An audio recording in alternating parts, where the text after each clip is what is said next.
Why does this journey feel so chaotic? If you're on the twin flame path, chaos can feel like the defining feature of the experience. One moment you feel clarity, peace, even certainty. The next, everything inside you feels shaken, your emotions, your thoughts, your sense of self, and your understanding of reality.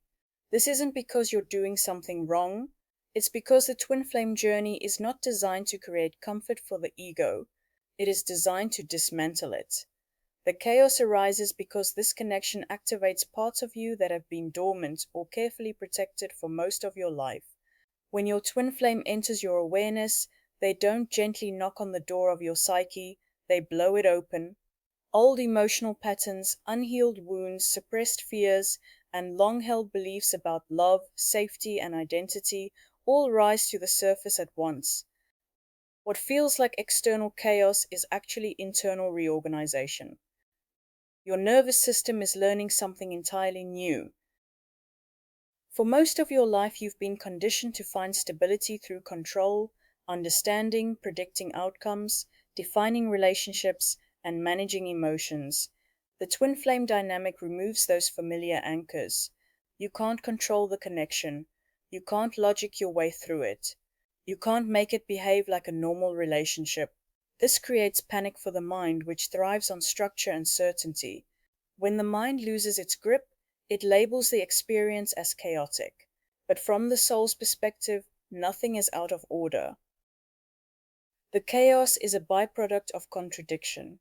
You are being asked to hold opposing truths at the same time: deep love without possession, connection without attachment, intensity without action, separation without loss. The mind experiences this as fragmentation because it operates in duality: right or wrong, together or apart, progress or failure. The soul, however, exists beyond these categories. As the soul takes the lead, the mind resists, and that resistance feels turbulent. This is why emotional swings are common. One day you feel surrendered and trusting, the next you're overwhelmed by longing or fear. These fluctuations are not setbacks. They are signs that old identity structures are loosening. You are no longer operating from who you were, but you haven't fully stabilized in who you are becoming. That in-between space is inherently messy. Another layer of chaos comes from mirroring. Your twin flame reflects your internal state with startling accuracy. When you are unsettled, the dynamic often appears unstable. When you grasp for certainty, the connection seems to pull away. This isn't punishment or abandonment, it's feedback.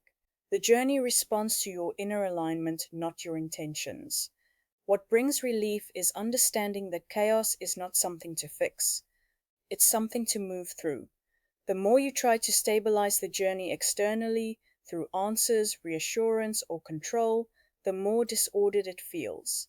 The moment you shift inward, allowing your experience without needing it to make sense, the chaos begins to soften. This journey feels chaotic because it is rearranging you at the deepest level.